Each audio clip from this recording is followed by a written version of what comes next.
मथुरा से नागदा तक दौड़ेगी रेलगाड़ी 160 की स्पीड से।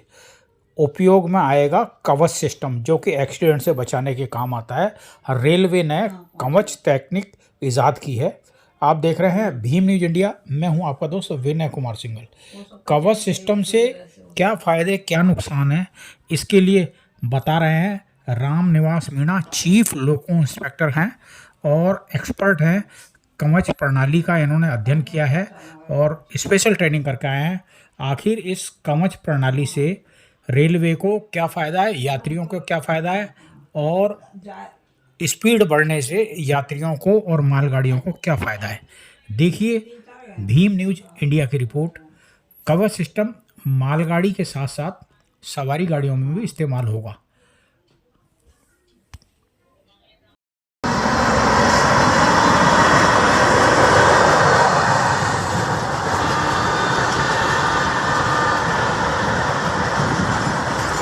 में ट्रेनिंग दे रहे हैं और हमारे लोको पायलट पहले सपोर्टिंग स्टाफ के साथ में कवच सिस्टम को सेक्शन में चला रहे थे।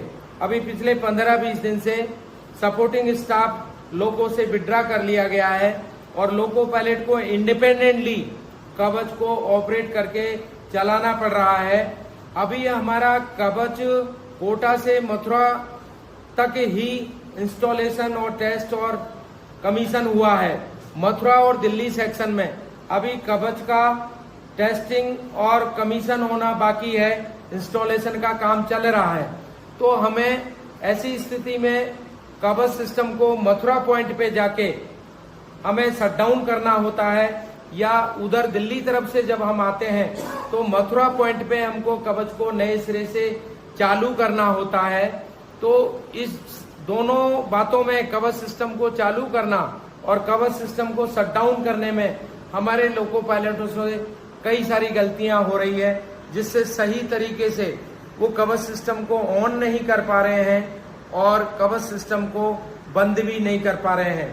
तो इसमें अनावश्यक रूप से हमारी गाड़ियों का मथुरा स्टेशन पर डिटेंशन हो रहा है, जिससे गाड़ियों की पंक्चुअलिटी लॉस्ट हो रही है। और मथुरा स्टेशन दूसरी रेलवे का स्टेशन है, एनसीआर रेलवे का। तो एनसीआर रेलवे से हमारे लोको पायलट के द्वारा जो गाड़ियों का डिटेंशन किया जा रहा है, वहां से हमारे डीआरएम लेवल पर उनकी शिकायतें आ रही हैं कि आपका लोको पायलट यहाँ कवच को ठीक से ऑपरेट नहीं कर पा रहा है। इसकी वजह से यहाँ मथुरा स्टेशन एक बहुत बिजी स्टेशन है, वहां पर किसी गाड़ी को 2 मिनट जो शेड्यूल स्टॉपेज है उससे ज्यादा नहीं रोक सकते, क्योंकि वहां पे दोनों तीनों दिशाओं से गाड़ियां आती है, इसलिए वहां पे गाड़ी को ज्यादा डिटेंशन होता है। तो एक गाड़ी के डिटेंशन से उसके लिंक में अन्य दूसरी गाड़ियों की भी पंक्चुअलिटी प्रभावित होती है। इसलिए हमें कवच सिस्टम को चालू करने में और बंद करने में जो हमसे गलतियां हो रही है, या जाने अनजाने में नॉलेज के अभाव में, तो उसको नहीं होने देना है। यही हमारी कोशिश होना चाहिए। तो कवच सिस्टम को जब भी हम स्टार्ट करते हैं तो हमें ड्राइवर को, लोको पायलट को अपना इनपुट देना होता है। कवच सिस्टम सेल्फ टेस्ट करता है, उस सेल्फ टेस्ट में लोको पायलट को भी अपना इनपुट देना होता है। वो इनपुट यदि लोको पायलट ने समय से नहीं दिया तो कवच सिस्टम अपनी सेल्फ टेस्ट की प्रक्रिया को आगे नहीं बढ़ा पाएगा। और उसमें यदि ज्यादा देरी हो गई, 4 मिनट का लगभग समय है, 4 मिनट के अंदर अंदर आपने सेल्फ टेस्ट प्रोसेस पूरा नहीं किया तो कवच system automatically system failure mode में चला जाएगा। तो कवच सिस्टम जो सेल्फ टेस्ट प्रक्रिया करता है उसमें एक्चुअली करता क्या है, ये हमको जानना है। कवच सिस्टम, जब हम कवच सिस्टम को चालू करते हैं तो चालू करने के लिए हमने शॉर्ट में आप लोगों को फॉर्मूला बताया है, MCB। एम का मतलब है कवच टिकास की MCB। कवच टिकास की MCB हमें सामान्यतया SV1 में मिलेगी। SV1 में किसी कंपनी के लोगों में नहीं मिलती है, तो SV2 में भी हमको कवच टिकास की MCB मिल सकती है। इन 2 लोकेशन के अलावा भी विशेषकर कर्नेक्स कंपनी के लोगों में SV1 में भी कवच की MCB नहीं मिलेगी, SV2 में भी कवच की एमसीबी नहीं मिलेगी। एक तीसरी अन्य लोकेशन पर कवच की एमसीबी मिलेगी और वो लोकेशन है मशीन रूम में, जहां हमारा बीआईयू यूनिट लगा है, लोकोटिकास लग रहा है, उसके बगल में एक बॉक्स के ऊपर कवच की एमसीबी मिलेगी। तो सबसे पहले कवच सिस्टम को चालू करने के लिए हमें कवच की एमसीबी को ऑन करना है, चाहे वो SV1 में मिले, चाहे SV2 में मिले, चाहे वो SV1 SV2 के अलावा तीसरी लोकेशन है जो BI यूनिट लोकोटिकास के बगल में बॉक्स में जो लगी हुई है, उसको ऑन करना है। उसको ऑन करने के बाद में दूसरा स्टेप है हमें सी का मतलब है BP आइसोलेटिंग कॉक। अब BP आइसोलेटिंग कॉक हमको ओपन करने हैं, तो हमें देखना यह है कि हमारे पास में लोको कौन से ब्रेक सिस्टम का है। यदि हमारा लोको E70 ब्रेक सिस्टम का है तो BP आइसोलेटिंग कॉक दोनों कैब में रहेंगे और दोनों कैब के ही खोलने हैं। BP आइसोलेटिंग कॉक की लोकेशन है A9 हैंडल के नीचे बॉक्स के अंदर BP आइसोलेटिंग कॉक लगा हुआ है। E70 लोको में दोनों कैब में ही BP आइसोलेटिंग कॉक कवच सिस्टम को ऑन करते समय खोलने हैं। BP आइसोलेटिंग कॉक खोलने के बाद तीसरा स्टेप है हमारा बी फॉर बॉम्बे। बी का मतलब है BIU यूनिट पर लगा हुआ आइसोलेटिंग स्विच। उसको पहले से वो आइसोलेट पोजीशन पे पड़ा होगा, उसको आइसोलेट से सर्विस साइड में करना है। तो ये तीनों स्टेप जब हमारे हो जाएंगे, कवच की एमसीबी ऑन हो जाएगी, BP आइसोलेटिंग कॉक ओपन हो जाएंगे। यदि नॉर्थ ब्रेक CCB लोको है तो उसमें BP आइसोलेटिंग कॉक एक ही कैब में मिलेगा, एक ही BP आइसोलेटिंग कॉक होगा। सामान्यतया नॉर्थ ब्रेक CCB में BP आइसोलेटिंग कॉक कैब 2 में रहता है, लेकिन किसी किसी साइड के लोको में BP आइसोलेटिंग कॉक आपको कैब 2 की बजाय कैब 1 में भी हो सकता है। BP आइसोलेटिंग कॉक खोलने के बाद में BIU का आइसोलेटिंग स्विच को सर्विस मोड पे रखेंगे। जैसे ही हम ये काम करेंगे तो हमारा कवच सिस्टम DMI पर मैसेज डिस्प्ले देगा सेल्फ टेस्ट का। तो सेल्फ टेस्ट प्रक्रिया हमारी शुरू होती है। सेल्फ टेस्ट प्रक्रिया में कवच सिस्टम 2 तरह के टेस्ट करता है। एक टेस्ट करता है train brake test. Train brake test में BP प्रेशर जो हमारा 5 kg है, उस 5 kg BP की प्रेशर को 3 स्टेप में 0 करता है। 5 kg से 0 करता है। NSB step normal service brake, इसके बाद में FSB step full service brake application, और तीसरा स्टेप है EB इमरजेंसी ब्रेक एप्लीकेशन। तो इस तरह से कवच सिस्टम BP 5 kg को 3 स्टेप में 0 करने के बाद यदि E70 लोको है तो BP हमारा अपने आप 0 से 5 kg बन जाएगा। लेकिन यदि CCB नॉर्थ ब्रेक सिस्टम लोको है तो वहां पे लोको पायलट को अपना इनपुट देना पड़ेगा। इनपुट क्या है? कवच सिस्टम ने जो BP 3 स्टेप में 0 किया था, तो BP CCB नॉर्थ ब्रेक में अपने आप 0 से 5 kg नहीं बनेगा। तो वहां पे लोको पायलट को अपना इनपुट पेनल्टी रिकवर करने के रूप में देना है। आपको पेनल्टी रिकवर करनी है, तभी वो BP 0 से 5 kg चार्ज हो पाएगा। और जब तक BP 5 kg चार्ज नहीं होगा तब तक कवच सिस्टम सेल्फ टेस्ट का दूसरा स्टेप नहीं कर पाएगा। दूसरा स्टेप है उसमें लोको ब्रेक टेस्ट करना।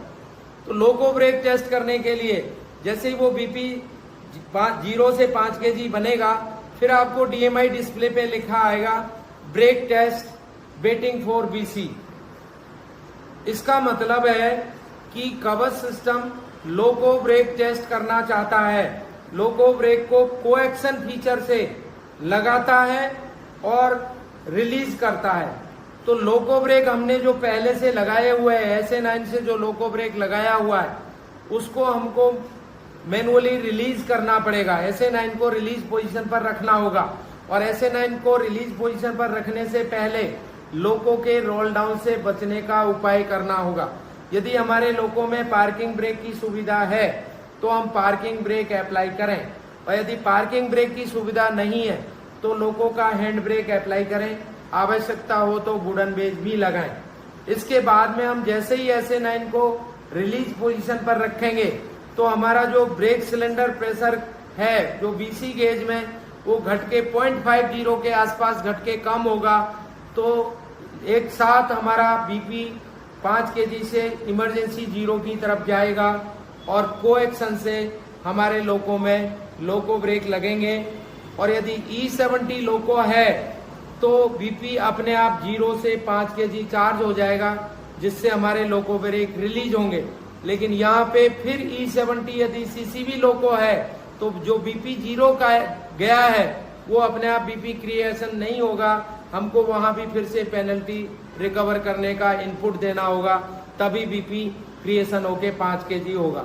जब हमारा इस तरह से ये दोनों टेस्ट हो जाते हैं, ट्रेन ब्रेक टेस्ट और लोको ब्रेक टेस्ट, इसके बाद में हमको SA9 एप्लीकेशन करके रख देना है। तो हमारी DMI डिस्प्ले पे लिखा आ जाएगा brake test success, brake test success का वहां मैसेज DMI पे दिखने लगेगा। इसके बाद में आप ट्रेन कॉन्फ़िगरेशन भरने का मैसेज आपको आएगा। तो ट्रेन कॉन्फ़िगरेशन के लिए आपको आपकी जो गाड़ी है उसका विवरण भरना है, उसका लोड डिटेल भरना है। उसके लिए DMI पे हमारा कॉन्फ़िगरेशन बटन है 7 नंबर कॉन्फ़िगरेशन बटन को आप दबाएंगे, साथ में 9 नंबर कन्फर्म बटन को दबाएंगे तो हमारी गाड़ियों की एक टेबल खुलेगी, गाड़ियों की एक लिस्ट खुलेगी DMI के ऊपर। उस गाड़ियों की टेबल लिस्ट में से हमारी जो भी संबंधित गाड़ी है, पैसेंजर ICF है, पैसेंजर LHV है या लाइट इंजन है, वर्तमान में इन 3 गाड़ियों का ही लोड सिलेक्शन फीचर एक्टिवेट है। अन्य गाड़ियों का लोड सिलेक्शन फीचर वर्तमान में एक्टिवेट नहीं है। आने वाले समय में अन्य दूसरी गाड़ियों का भी लोड सिलेक्शन फीचर एक्टिवेट होगा तो हम कर पाएंगे। वर्तमान में लाइट इंजन का ट्रेन कॉन्फ़िगरेशन, पैसेंजर ICF का ट्रेन कॉन्फ़िगरेशन, पैसेंजर LHV का ट्रेन कॉन्फ़िगरेशन हम उनमें से सेलेक्ट कर सकते हैं कर्सर के माध्यम से, और उसको एंटर के माध्यम से हमको कंफर्म करना होगा। फिर हमारा अगला स्टेप उसमें आएगा गाड़ी के डब्बों की संख्या।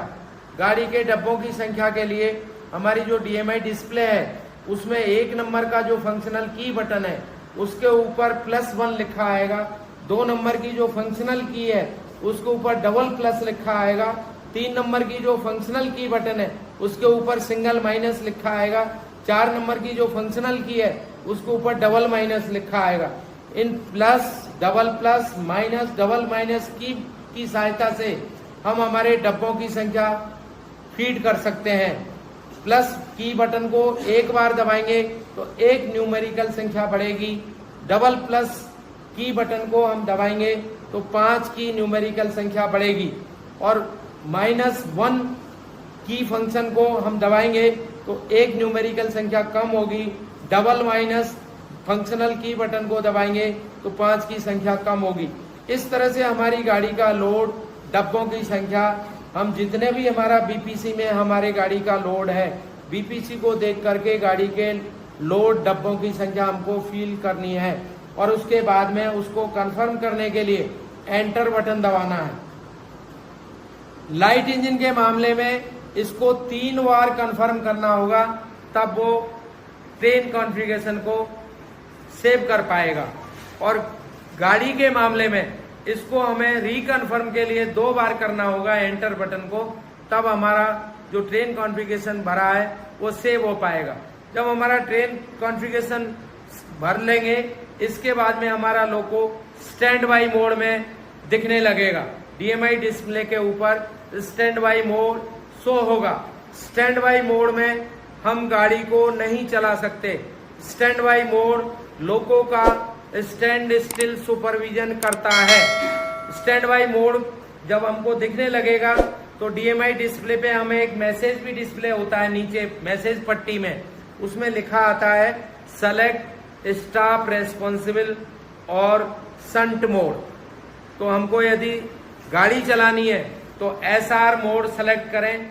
SR मोड के लिए 6 नंबर का SR बटन और साथ में 9 नंबर का कन्फर्म बटन दबाएंगे तो हमारा सिस्टम स्टॉप रेस्पॉन्सिव मोड में चला जाएगा, स्टैंड बाई मोड से निकल जाएगा। और हम जैसे जैसे फिर गाड़ी को आगे चलाएंगे, लोको हमारा RFID टैग रीड करेगा, डायरेक्शन सेट होगी, लोकेशन सेट होगी, रेडियो कम्युनिकेशन इस्टेब्लिश होगा, तो हमें मूवमेंट अथॉरिटी मिलने लगेगी, सिग्नल दिखने लगेगा। तो हमारा मोड जो स्टॉप रेस्पॉन्सिव मोड में हमने शुरुआत में सेलेक्ट किया था, सिस्टम ऑटोमेटिकली इंफॉर्मेशन मिलने के बाद मोड अपग्रेड करेगा और SR मोड से सिस्टम ऑन साइड मोड में जाएगा, जिसका हमको आइकॉन भी दिखता है, लिखा हुआ डिस्प्ले पे आता है। जब ऑन साइड मोड में लोको आगे बढ़ेगा तो ऑन साइड मोड में रहते हुए जब एक स्टॉप सिग्नल ऑफ स्थिति में ऑन साइड मोड में रहते हुए पार कर लेगा तो सिस्टम ऑटोमेटिकली मोड शिफ्ट करेगा और ऑन साइड मोड से फुल सुपरविजन मोड में चला जाएगा। इस तरह से हमारा लोको फिर फुल सुपरविजन मोड में आने के बाद कवच सिस्टम को, लोको कवच सिस्टम को सारी सूचनाएं मिलना शुरू हो जाती है और सिस्टम फुल सुपरविजन मोड में चलता रहता है।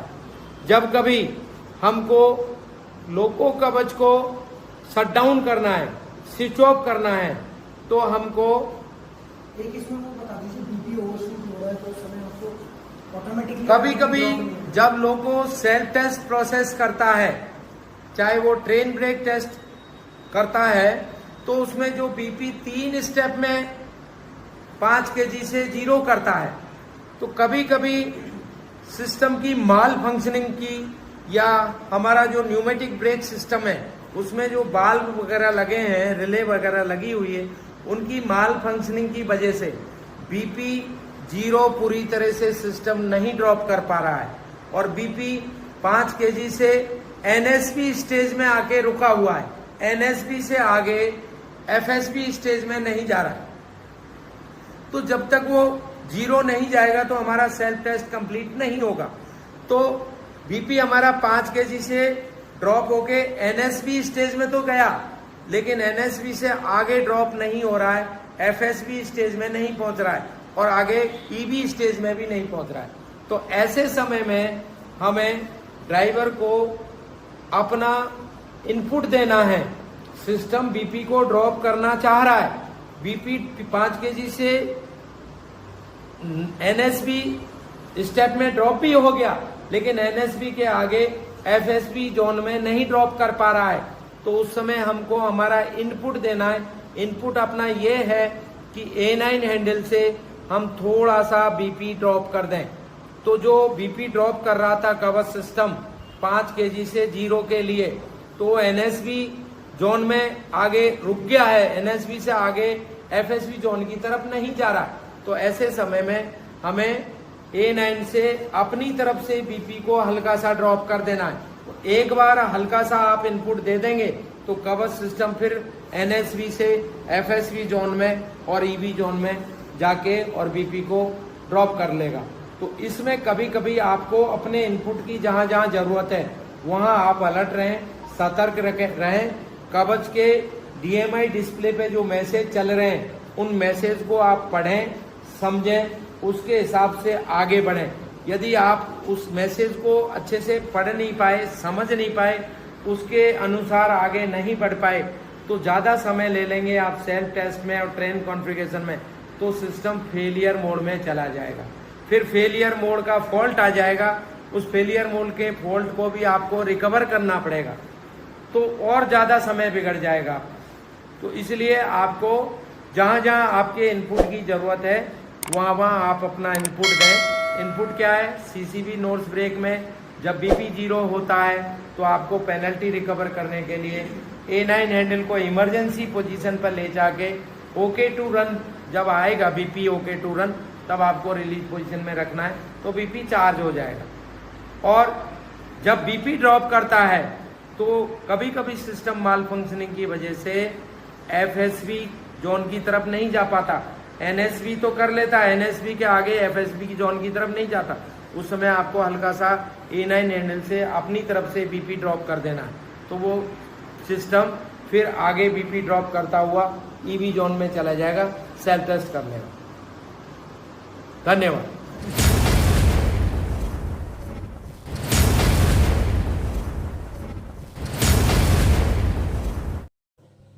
आप देख रहे थे भीम न्यूज़ इंडिया। यदि आपको हमारे द्वारा दिखाई गई खबरें पसंद है तो प्लीज़ हमारे चैनल को यूट्यूब पर सब्सक्राइब कीजिए, लाइक कीजिए, शेयर कीजिए, कमेंट्स कीजिए। आने वाले नोटिफिकेशन के लिए बेल आइकन का बटन दबाना ना भूलें। भीम न्यूज़ इंडिया के फेसबुक पेज, ट्विटर यानी एक्स और टेलीग्राम पर भी आप फॉलो कर सकते हैं। बने रहिए हमारे साथ, देखते रहिए आपका अपना लोकप्रिय चैनल भीम न्यूज़ इंडिया।